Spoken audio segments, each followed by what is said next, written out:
Bonjour et bienvenue dans cette vidéo. Comment prendre en masse musculaire rapidement? Vous êtes débutant ou néophyte en musculation, ou peut-être que vous pratiquez la musculation depuis un bon moment et que vous aviez des résultats médiocres, vous tombez bien. Dans cette vidéo, je vais partager avec vous les bases d'une musculation réussie. Vous découvrirez comment bâtir du muscle de qualité rapidement, mais surtout sans prise de tête. Alors, pour se construire une bonne musculature, il faut faire attention à trois bases qui régissent la prise de masse. Il s'agit de l'entraînement, la récupération et la plus importante d'entre elles, l'alimentation. Sans plus tarder, grand temps, l'entraînement. Concernant l'entraînement, c'est au cours de ce moment que les muscles seront soumis à un effort considérable pour créer l'hypertrophie musculaire. Il est important de s'entraîner avec des poids pour des résultats optimaux, car les exercices au poids corporel ne soumettent pas le corps ou les muscles à des efforts considérables. Choisissez les poids avec lesquels vous pouvez effectuer 10 répétitions, peu importe l'exercice, au bout desquels vous sentez vraiment l'effort, sans pour autant aller à l'échec. Négligez les exercices d'isolation, mais privilégiez plutôt les exercices qui sollicitent plusieurs groupes musculaires à la fois. Il est également important de limiter les heures d'entraînement à 1h30 ou 1h40 minutes. Évitez d'aller au-delà de 2 heures, car cela risquerait de nuire fortement à vos objectifs d'hypertrophie musculaire. Sachez qu'un entraînement monotone donne lieu à de bons résultats, mais au bout d'un certain temps, vos muscles vont s'adapter à ce rythme et ne vont plus évoluer du tout. Vous allez alors passer par un moment de stagnation où vos muscles vont plus du tout évoluer, ils vont garder la même forme sans pour autant aller au-delà. Vos muscles vont donc se retrouver dans un état de constance où ils ne vont pas du tout évoluer, ils vont garder la même forme. Pour éviter cela, il faut donc vous entraîner avec un rythme progressiste, c'est-à-dire augmenter vos poids quand vous vous sentez capable de soulever plus plutôt que de continuer à vous entraîner avec les mêmes poids. Changez d'exercice. Au lieu de vous entraîner avec des exercices que vous faites depuis très longtemps ou même depuis toujours, faites de votre mieux de travailler tous les muscles de votre corps dans une semaine. Donc à la fin d'une semaine, vous devriez avoir travaillé tous les muscles de votre corps. C'est très important pour se construire une musculature équilibrée et également repartie dans tout le corps. C'est vraiment nécessaire. Et pour terminer avec l'entraînement, sachez que l'hypertrophie de façon générale s'acquiert en faisant bien attention pour chaque groupe musculaire de travailler chaque partie qui le constitue. Notez également qu'il est important de s'étirer avant ou après une séance de muscu. Avant parce que l'étirement va permettre à vos muscles de se préparer à un entraînement ultérieur. Maintenant, à la fin, parce que ces étirements-là vont répartir l'effort dans tous les muscles, vont donc vous aider à distribuer tout l'effort dans tous vos muscles. Grande 2, la récupération. C'est pendant cette période que se produit le processus d'hypertrophie, de réparation et de reconstruction.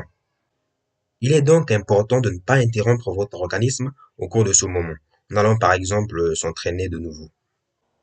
En règle générale, le temps de repos, de réparation et de reconstruction des muscles pour un débutant est d'au moins un jour minimum. Donc, après un entraînement intense, il est conseillé d'attendre un jour pour pouvoir s'entraîner de nouveau. Prenons un exemple pour assimiler tout ça. Ben, pour un programme haut du corps un jour, bas du corps l'autre jour, et ainsi de suite, on n'a pas forcément besoin d'un jour de repos.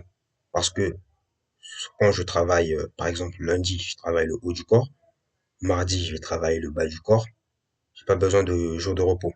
Parce que le mardi, quand je vais travailler le bas du corps, mon haut du corps sera en repos. Et le mercredi, je travaillerai le haut du corps. Pendant ce temps-là, le bas du corps que j'ai travaillé mardi sera en repos. Et ainsi de suite.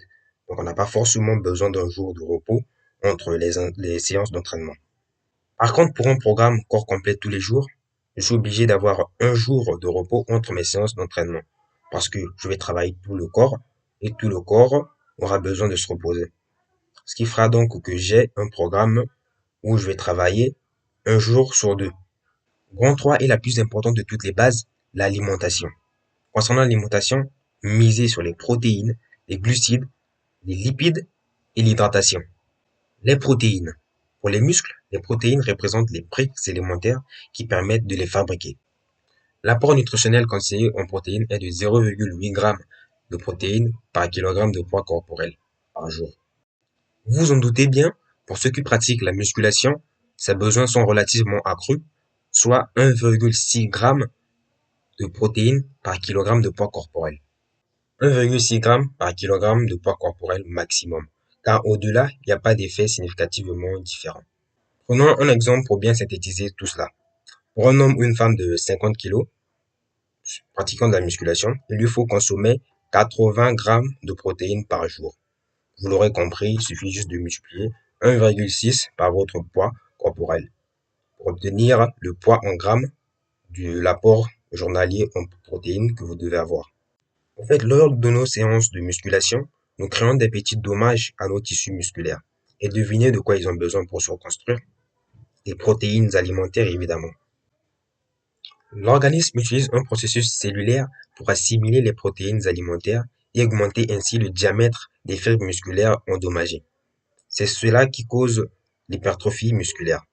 Bref, séance de muscu assez intense pour créer du dommage aux muscles, plus apport en protéines appropriées, égale à gros muscles, tout simplement.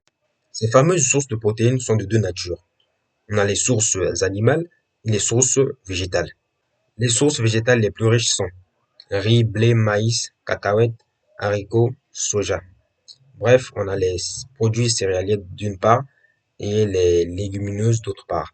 On a d'autres, mais ceux-là sont les plus connus. Concernant les sources animales les plus riches, nous avons la viande, le poisson, les œufs et les produits laitiers. Alors, vaut mieux varier entre les protéines animales et les protéines végétales. Nous l'avions dit plus tôt, la constance, c'est pas trop bien pour les muscles et le corps, car l'organisme cherche tout le temps à s'adapter. Passons maintenant aux glucides. Très important dans le processus de récupération, c'est une source d'énergie et le carburant nécessaire à l'exécution des exercices lors des séances d'entraînement. Donc, logiquement, on en a besoin avant et après un entraînement. Avant pour faire le max de carburant possible et après parce que tout simplement le réservoir est censé être vide et il faut carrément faire le plein. Pour les sources de glucides, nous avons le riz, les pâtes, les patates, le pain complet, l'avoine et plein d'autres. Moi, je les ai regroupés en deux groupes. Nous avons les tubercules, donc les patates, les pommes de terre, et de notre côté, nous avons les produits céréaliers. Ben là, pour le coup, il n'y a pas de source animale, hein. Les lipides, quant à eux, ce sont tout simplement de bons gras. Et oui, l'organisme a besoin de gras, mais pas n'importe lesquels, les bons gras. Puisqu'on parle de bons gras, nous les retrouvons dans l'avocat, l'huile d'olive et dans des noix. Et enfin, l'eau, le plus sous-estimé de tous, mais n'empêche qu'on en a quand même besoin. On en a besoin déjà parce que lorsqu'on pratique nos séances de musculation, eh ben, on transpire énormément et on se déshydrate.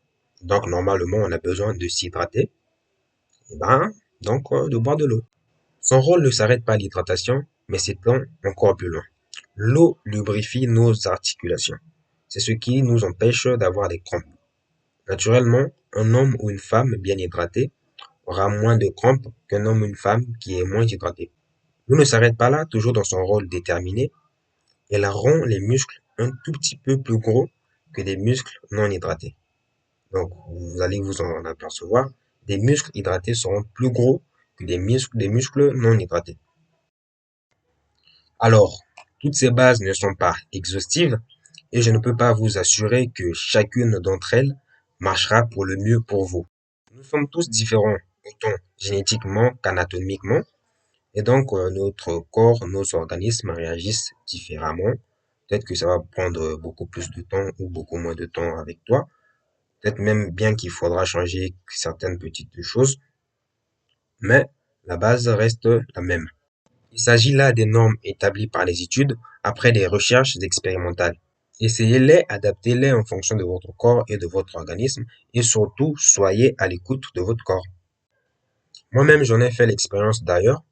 J'ai suivi toutes ces bases, sauf une en particulier, l'alimentation. Je veux pas dire que je mangeais pas. Bien sûr que je mangeais, mais je mangeais ce que ma mère cuisinait. Je mangeais ce qu'il y avait sur la table, sans prendre en compte les protéines, lipides et glucides. Mais par contre, je m'hydratais bien. Mais j'ai quand même eu des résultats satisfaisants, ce qui prouve que nos organismes sont tous différents et que nous devons être justement à l'écoute de nos organismes et de nos corps.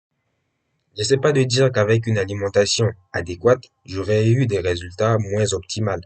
Non. Je suis même sûr que j'aurais eu des résultats encore meilleurs. Tant que ça marche, tout va bien. Tant que ça marche, continuez. Mais si ça marche pas, là, vous êtes obligé de changer. Là, vous êtes obligé de changer d'approche, de modifier certaines choses et d'adopter de nouvelles choses. Mais tant que ça marche, continuez à faire ce que vous faites. Tout en sachant que la constance est à éviter, il faudra donc aller avec un rythme progressiste. Voilà, nous sommes à la fin de cette vidéo. Je vous remercie de l'avoir regardé. Je vous souhaite bonne chance et surtout n'abandonnez jamais. N'hésitez pas à vous abonner si ce contenu vous a plu. Je viens à peine de créer cette chaîne et c'est la première vidéo d'ailleurs. Et si vous croyez que ce contenu pourra éventuellement plaire à quelqu'un que vous connaissez, n'hésitez pas à la partager. Et on se retrouve très bientôt pour de nouvelles vidéos. Never give up.